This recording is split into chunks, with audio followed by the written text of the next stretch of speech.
Lanjut di buku kedua aku, judulnya The Blanket Cats, karya Kiyoshi Shigematsu. Ini novel terjemahan Jepang. Di sini tulisannya The International Bestseller ya. Dan itu yang selalu buat aku tertarik untuk beli buku itu kalau ada tulisan kayak gini.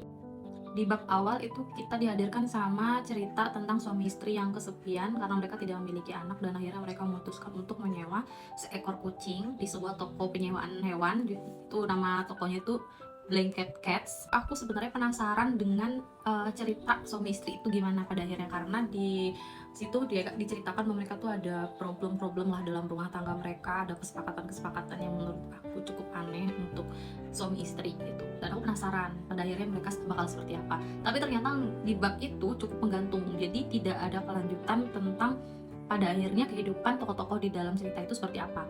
Nah, aku kira bakal lanjut ke bab kedua. Ternyata di bab kedua itu kita dihadirkan lagi dengan tokoh yang berbeda. Walaupun pusat ceritanya masih tentang penyewaan, toko penyewaan hewan ini, di Blanket Cats ini. Tapi setiap bab itu kita disuguhkan sama tokoh dan cerita yang berbeda.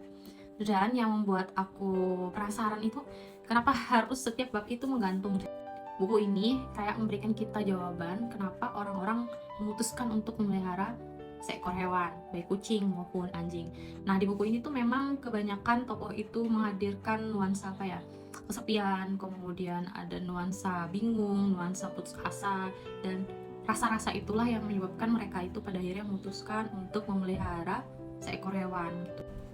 Banyak cerita mellow sebenarnya di buku ini tuh, tapi anehnya nggak bikin sampai nangis sesenggukan itu, enggak gitu. Karena gaya bahasanya itu tadi ringan, dan mungkin nggak tahu juga ya, kurang efek aja gitu, kurang efek di perasaan gitu. Jadi cerita mellow itu tidak sampai membuat kita sesenggukan gitu. Kan ada ya buku yang kayak bisa bikin kita sesenggukan nangis gitu. Nah, kalau ini tuh enggak. Kalau kalian penasaran dengan keseluruhan cerita tokoh-tokoh yang dihadirkan dalam buku ini dan bagaimana peran si Blanket Cats ini, kalian bisa baca buku ini. Terima kasih.